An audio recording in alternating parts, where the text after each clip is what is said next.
The hub groaned, a low-frequency vibration that rattled the marrow of Ariel's bones. She gripped the control dial, her fingers locked around the freezing metal as the portal flickered. Every pulse of the light threw jagged, strobe-like shadows against the steel bulkheads, distorting the room into a chaotic maze of dark and light. The dial fought her, kicking back with a rhythmic, mechanical violence that threatened to jar her grip loose. She braced her feet against the floor plating, leaning her entire weight into the resistance. Sparks showered from the console, smelling of burnt copper and ionized air.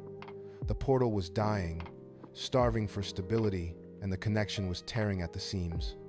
Ariel bit her lip, forcing the dial a quarter turn to the left, despite the searing heat radiating from the casing. The hum of the machine spiked into a high-pitched whine that set her teeth on edge. She did not look away. She could not. If the connection snapped, the entire hub would implode. She held the tension, her knuckles white, watching the rift stutter as it struggled to maintain its anchor point. The room shook violently, throwing her off balance, but she slammed her hip against the console, pinning the dial in place. The portal stabilized, just barely, casting a sickly, pale illumination across the surrounding floor.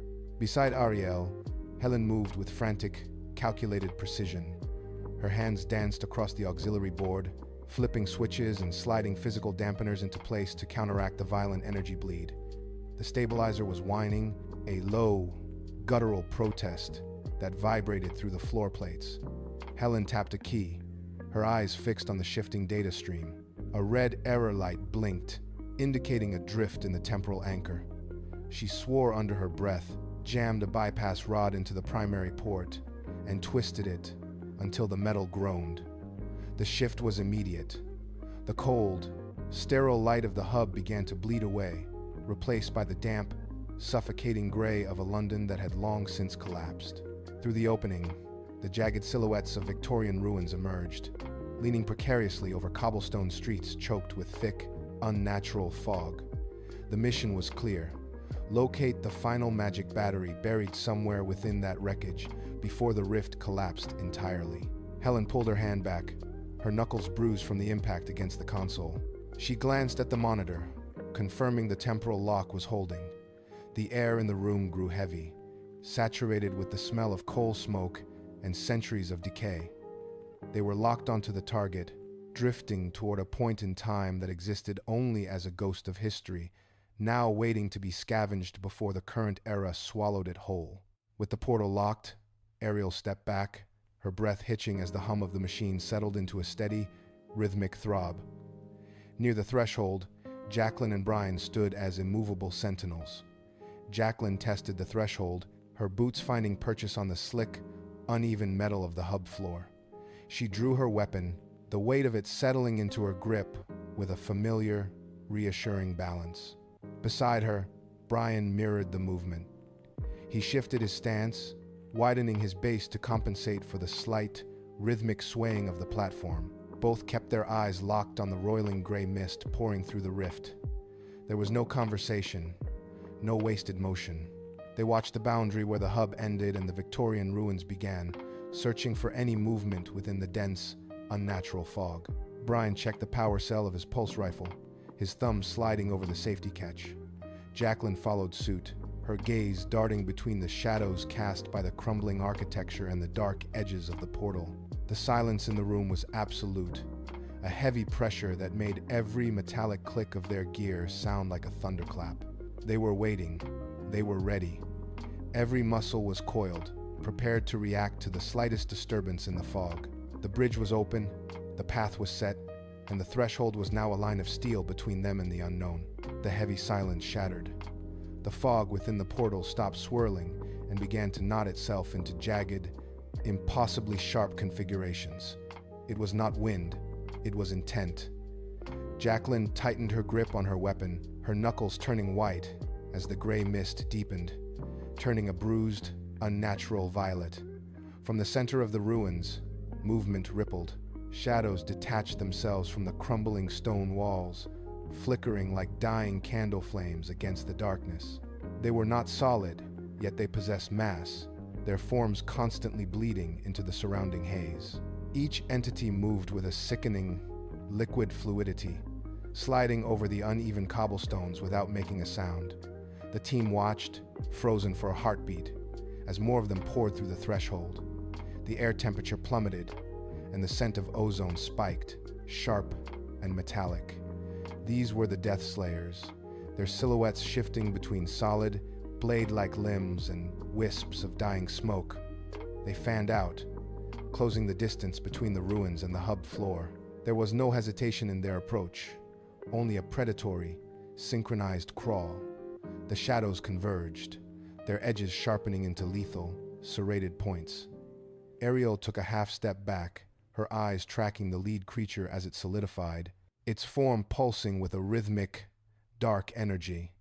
The threat was no longer potential, it was standing at the threshold, ready to cross.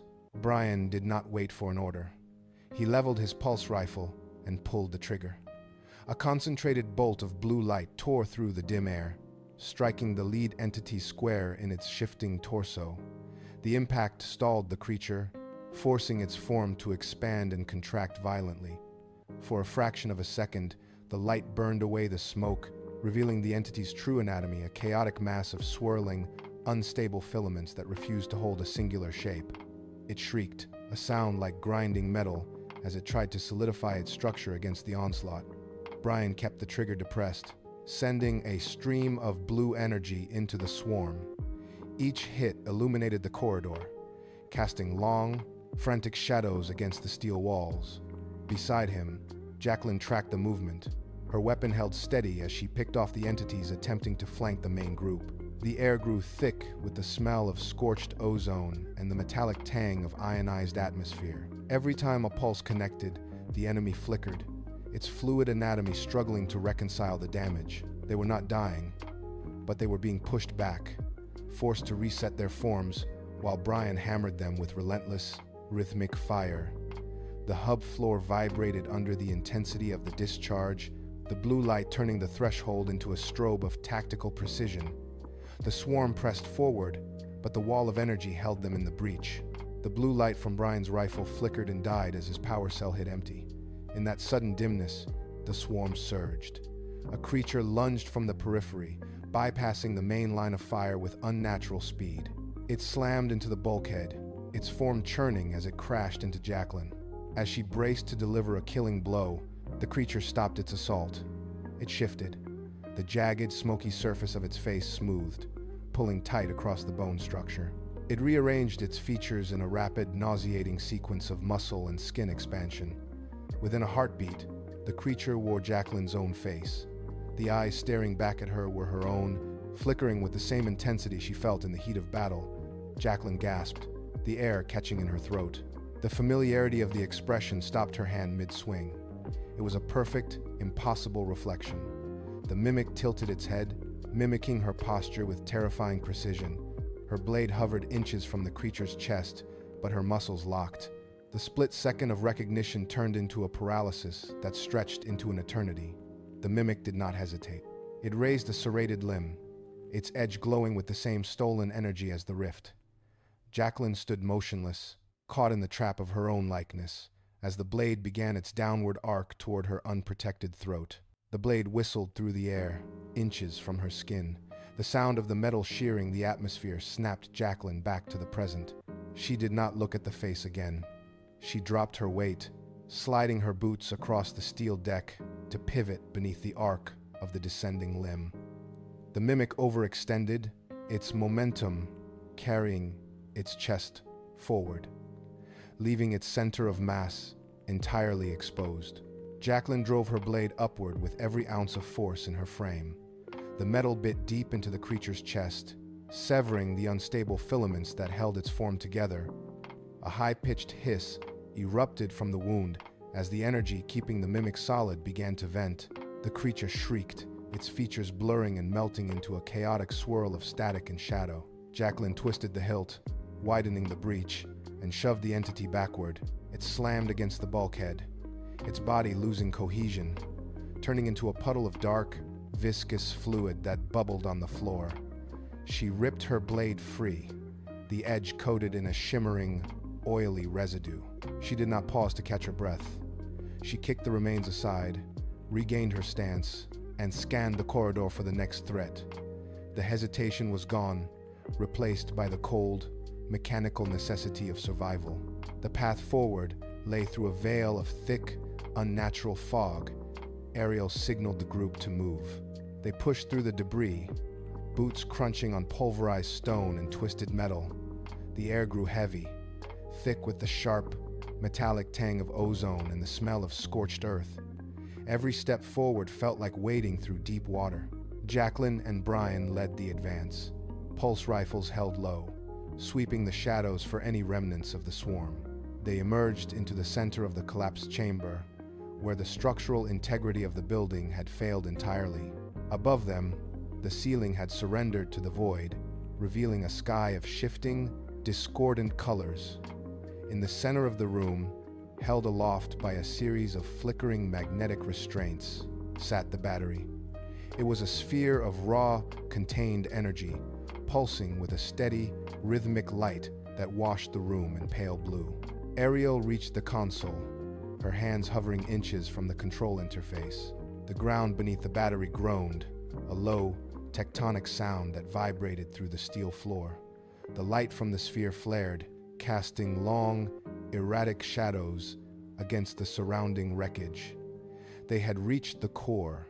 The mission was within their grasp, but the floor began to shudder, the first sign of the impending collapse. Ariel reached out, her fingers closing around the cold, vibrating surface of the battery. The moment her skin touched the sphere, the rhythmic pulse accelerated into a blinding strobe. A sharp, high-frequency whine pierced the air, vibrating through the teeth of everyone in the room. Underfoot, the steel floor plates did not simply break. They softened. The solid metal turned into a gray, liquid sludge, losing its grip on the structural beams. Ariel felt her boots sink into the floor as if the earth itself had turned into quicksand. She pulled the battery toward her chest, but the sudden weight shift acted as a trigger.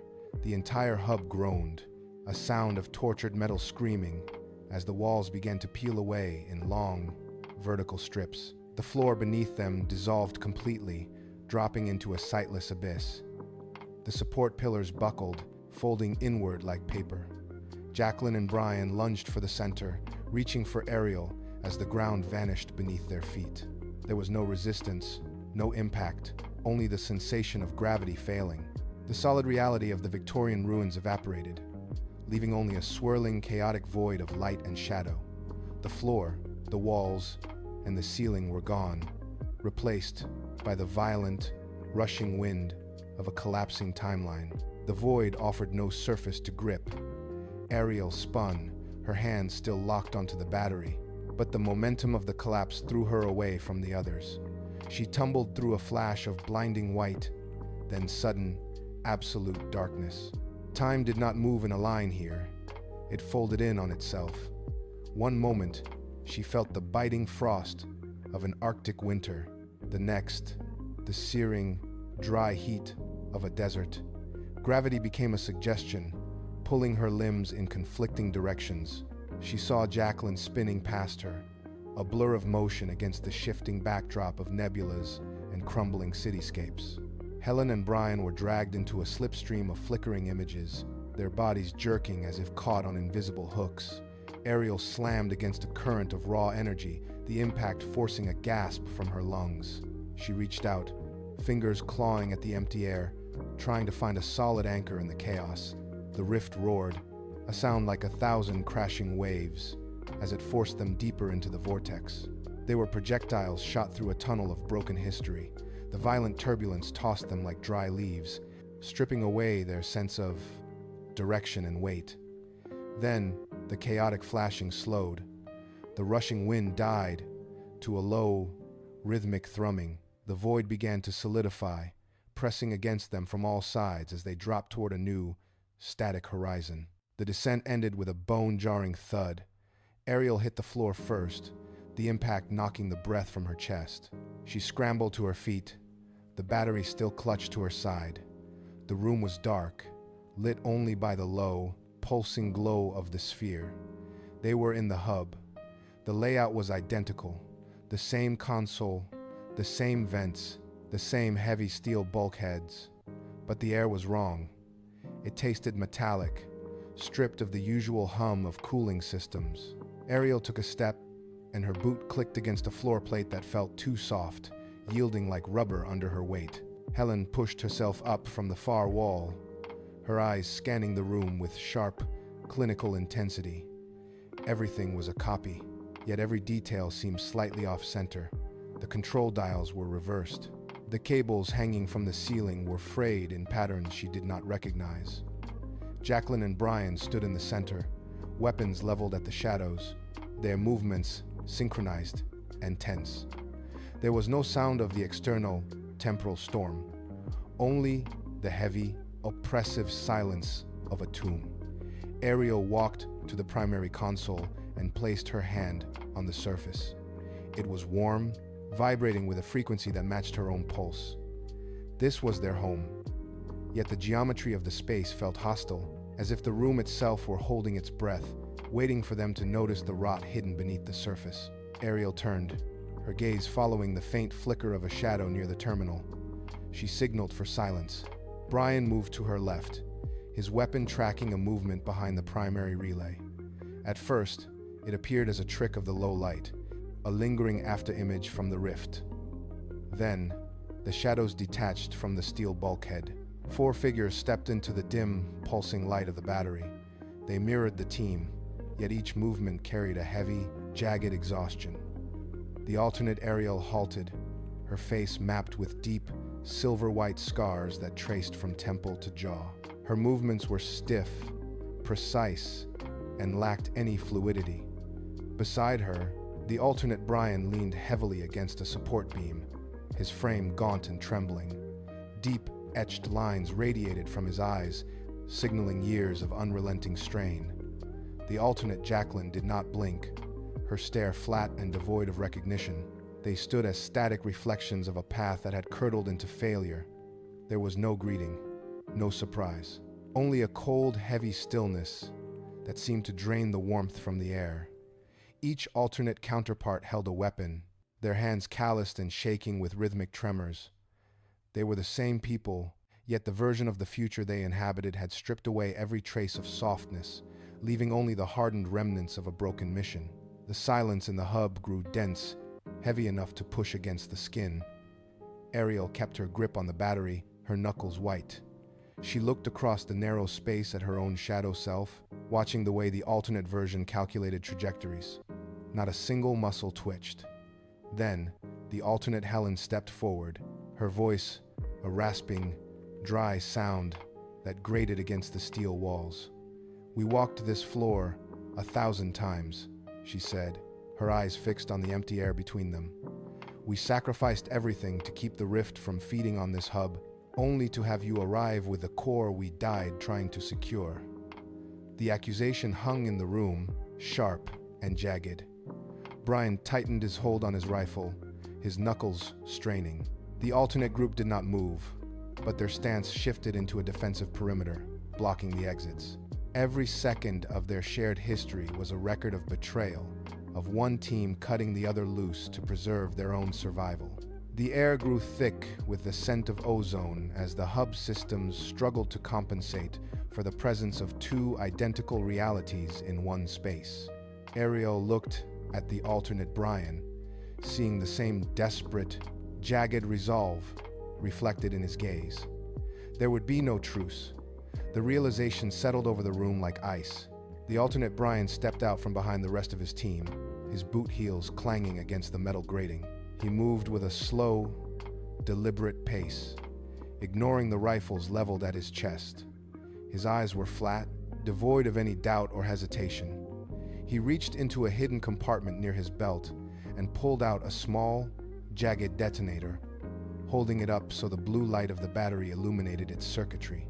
"You think you are saving something," he said, his voice cold and stripped of all empathy. He gestured toward the flickering monitors lining the wall. "We saw the end of this path. We walked it. We bled for every second you are currently wasting." He took another step, closing the distance until he stood within reach of Ariel. The alternate team remained motionless, watching as he held the trigger steady.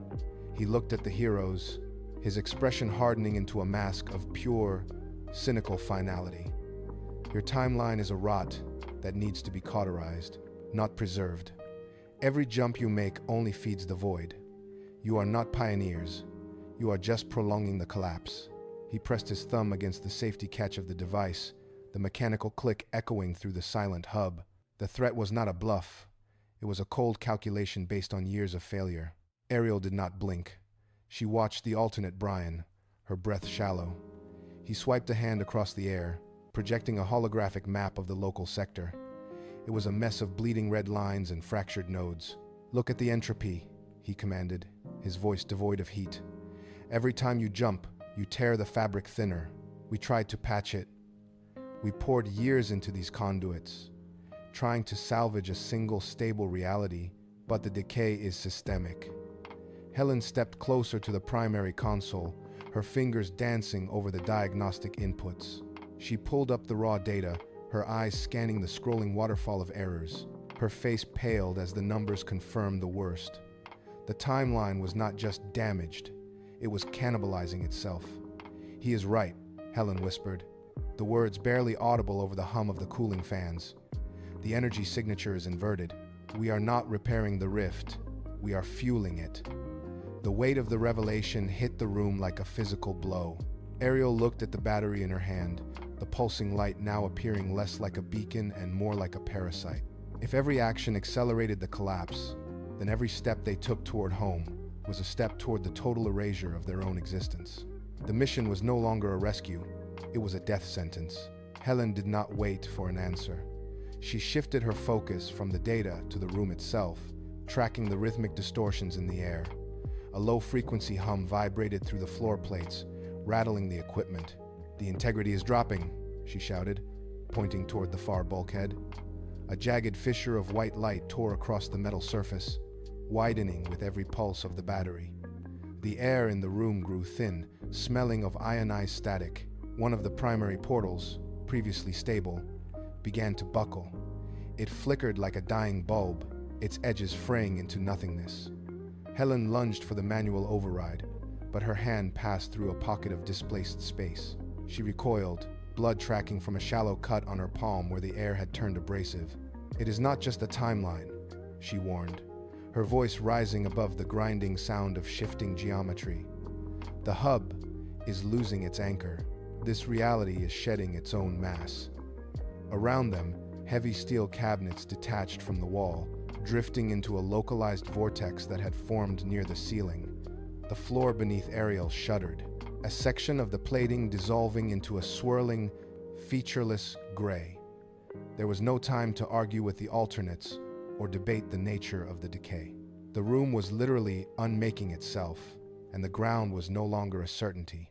The floor lurched again, throwing the team off balance.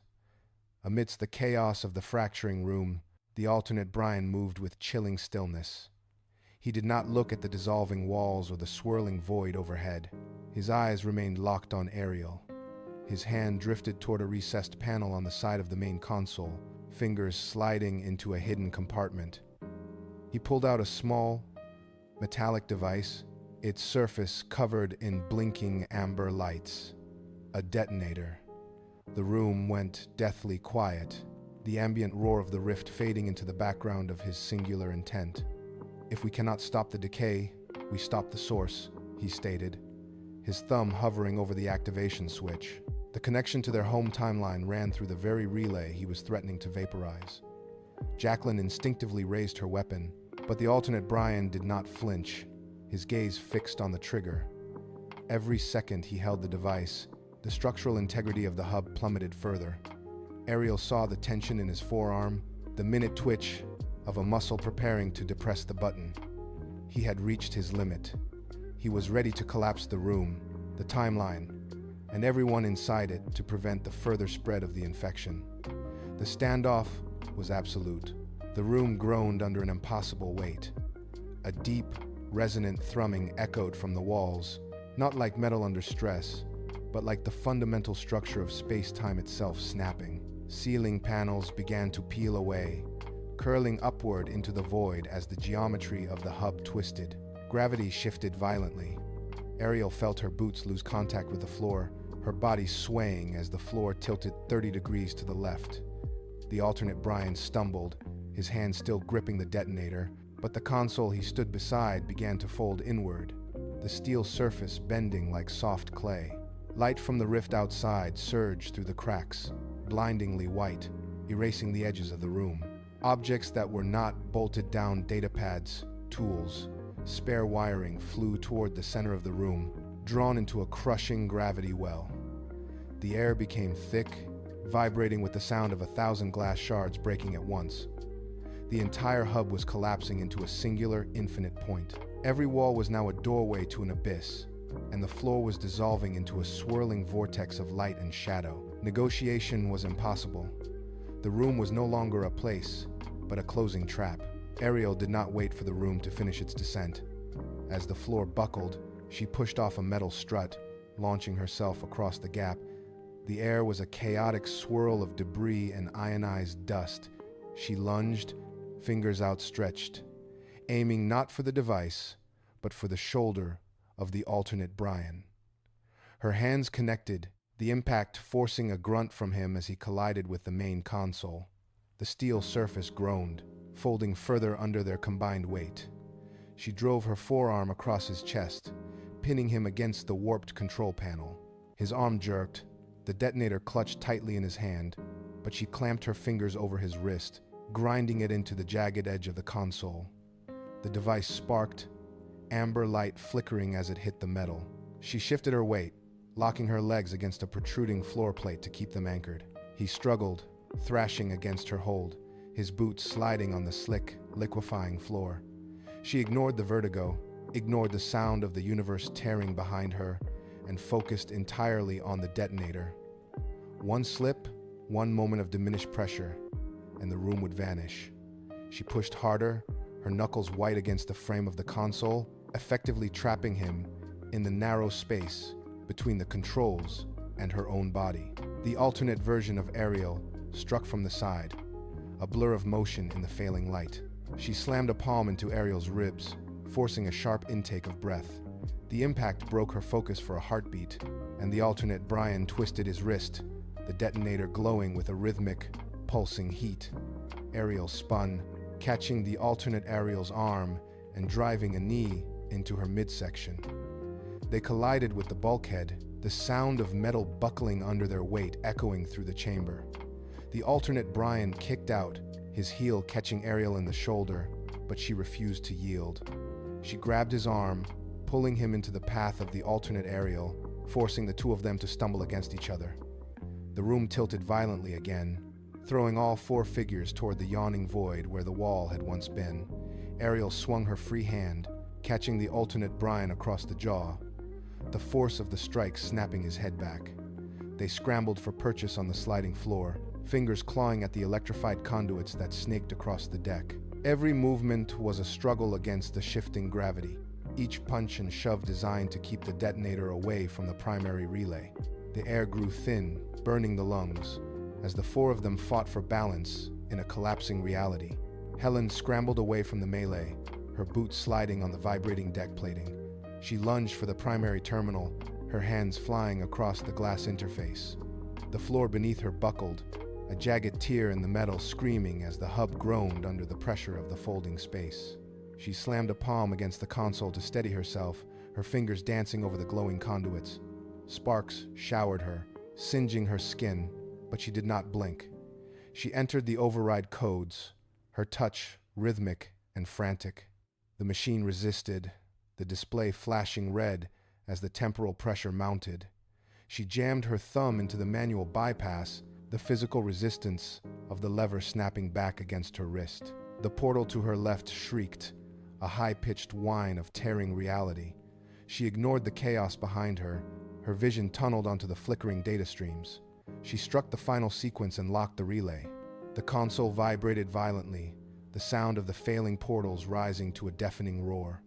She pulled her hands back, her chest heaving, as the air in the room began to stabilize into a heavy, suffocating stillness. The leaks were failing, the edges of the room snapping back into place, but the structural integrity was gone. Jacqueline stood between the shifting shadows of the alternate versions and the primary relay. Her pulse rifle hung at her side, out of ammunition. She watched the primary relay pulse with a sickly, rhythmic light, its casing vibrating against the bulkhead. The alternate versions of her teammates circled the perimeter, their movements synchronized and predatory. She stepped toward the relay, her boots crunching on fragments of shattered glass. Every time the relay flared, the surrounding walls groaned, the structural supports bending inward. She traced the lines of the device, noting the cooling vents clogged with temporal debris. It was the heart of the instability. If it remained active, the hub would fold until nothing remained. She looked back at the alternate versions, who prepared to lunge. She didn't look for an exit. She looked for the structural weak point on the relay casing. She shifted her grip on her sidearm, using it as a blunt tool. The alternate versions surged forward, closing the distance in a single, fluid motion. Jacqueline ignored the closing threat, her eyes locked onto the glowing core of the relay. She realized the only way to sever the connection was to shatter the unit entirely, regardless of the kinetic backlash.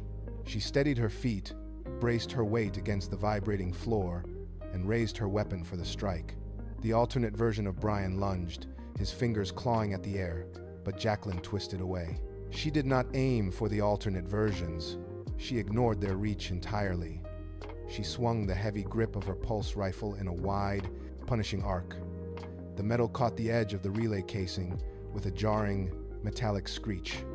Sparks showered the floor as the outer housing buckled. The relay hummed, a low-frequency vibration that rattled her teeth. But it held.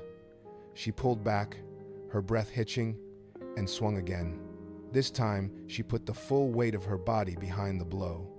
The glass of the primary core cracked, a hairline fracture spider-webbing across the surface. The device emitted a high-pitched, piercing whine that drowned out the shouting of the alternate versions. She felt the kinetic feedback travel up her arms, numbing her fingers. She stepped into the center of the arc, ignoring the shadows closing in, and delivered a final, crushing strike. The casing disintegrated. For a fraction of a second, there was absolute, ringing silence. Then, the core ruptured.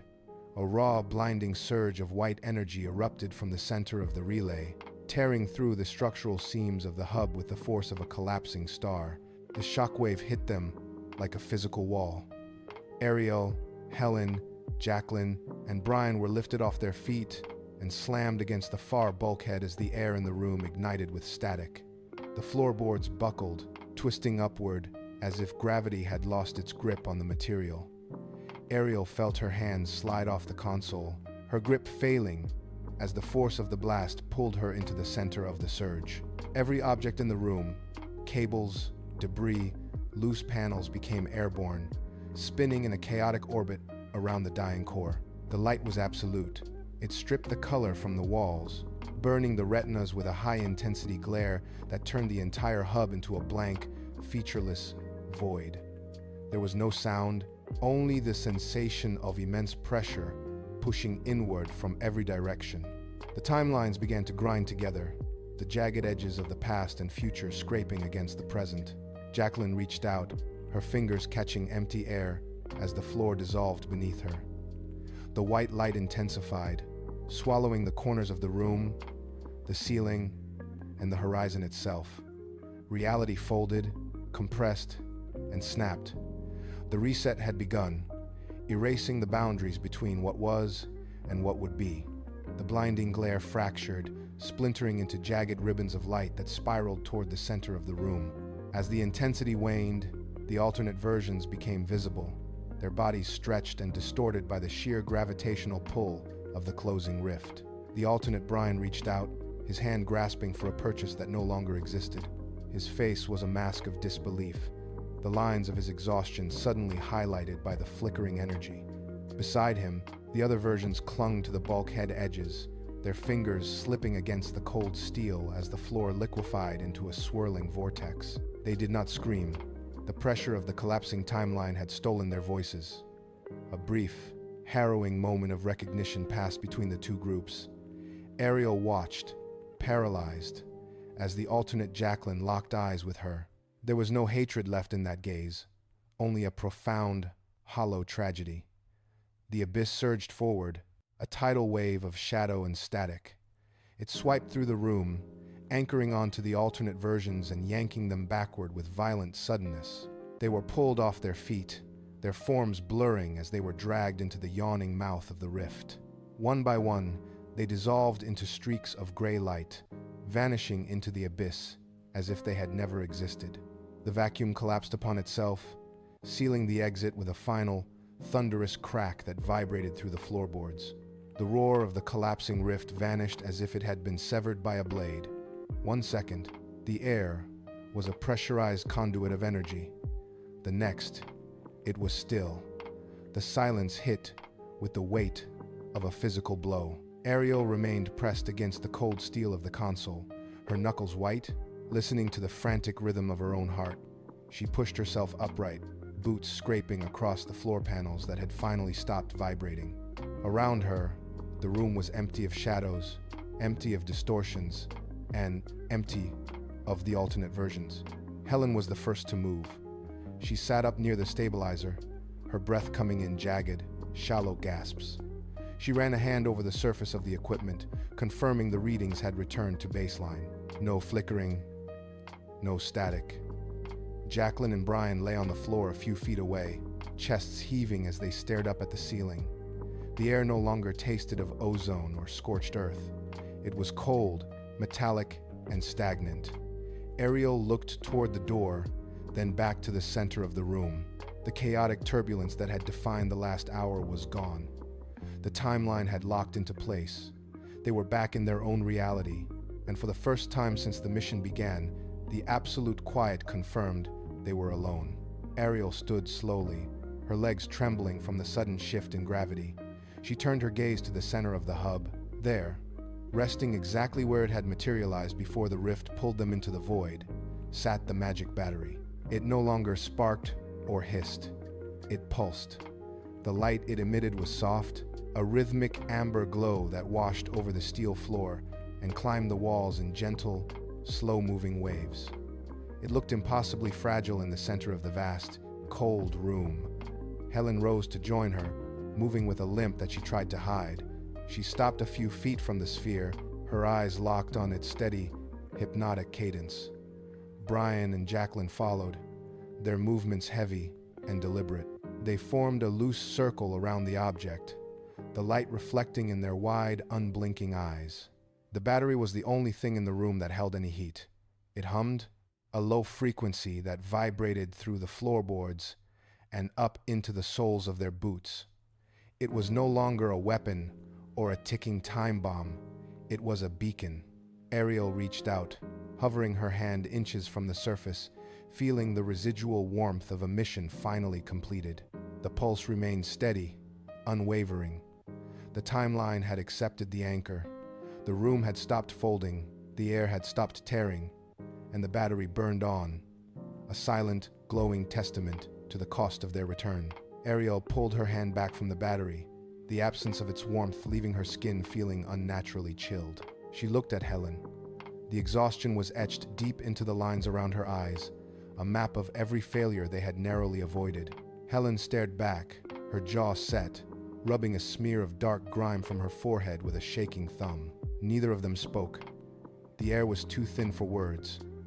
Across the circle, Jacqueline leaned heavily against a support beam. She stared at her own hands, turning them over, inspecting the tremors that refused to subside. Brian sat on the edge of a nearby crate, his head bowed, his shoulders hunched, as if bearing the weight of the entire timeline.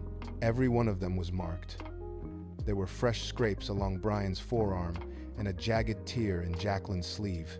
But the real damage was in the way they carried themselves. They looked like people who had walked through a fire that had not yet gone out. Ariel watched them, one by one. They were alive, they were home, and they were entirely different versions of the people who had started the mission hours ago. The silence stretched, heavy and suffocating, as the reality of what they had endured finally caught up to them. They did not celebrate, they simply existed, Four broken figures anchored in the center of a world that felt suddenly, terrifyingly foreign. Ariel turned away from the group and walked toward the primary terminal. Her boots clicked against the metal floor, a sharp, lonely sound in the quiet room. She reached the console, her fingers hovering over the glass interface. The screen was a chaotic mess of shifting lines and fragmented data, pulses of light stuttering as the system struggled to calculate the new reality. She tapped a sequence into the glass. The display blurred, then flashed white, before settling into a steady, rhythmic stream of blue light. The timelines were aligning. She watched the cascading data streams merge into a single, cohesive path. A long, shuddering breath escaped her. The monitor glowed, casting long, stark shadows across her face. The numbers on the display locked into place, confirming the stability of their home era. She pressed her palm against the warm glass of the monitor, staring at the screen as the final fragments of the temporal rift dissolved into the background noise of the system. The mission was done. The universe was back in order. But as she watched the last of the erratic data fade, her eyes remained fixed on the screen, her expression unmoving. She had reached the end, yet the silence in the room felt deeper than before, filled with the weight of everything they had been forced to leave behind in the void. Ariel stepped back from the console as the final hum of the portal resonated through the floor. It was a low, vibrating drone that rattled the teeth. Across the room, the rift held steady, a swirling vortex of light pinned against the air. Suddenly, the edges of the portal began to fray. Sparks of white energy jumped from the aperture, scorching the metal walls. Helen, Jacqueline, and Brian stood motionless, watching the anomaly shrink. The light intensified, turning a blinding, sharp violet, then snapped shut like a closing eye. The sound was a deafening crack that left a ringing silence in its wake. The air in the room instantly chilled. The ozone smell dissipated, replaced by the sterile, recycled scent of their own base. Ariel looked at the empty space where the rift had been. There was nothing left but the smooth, solid wall. No shimmer, no distortion, no way back. She turned to find the others. Brian was leaning against a bulkhead, staring at the floor. Jacqueline had lowered her weapon, the metal barrel cooling in her grip. They stood in the center of the room, surrounded by the quiet hum of their own restored reality. The path was gone. The mission was complete. They remained in the silence, four people who were no longer the same as they were before the first portal opened.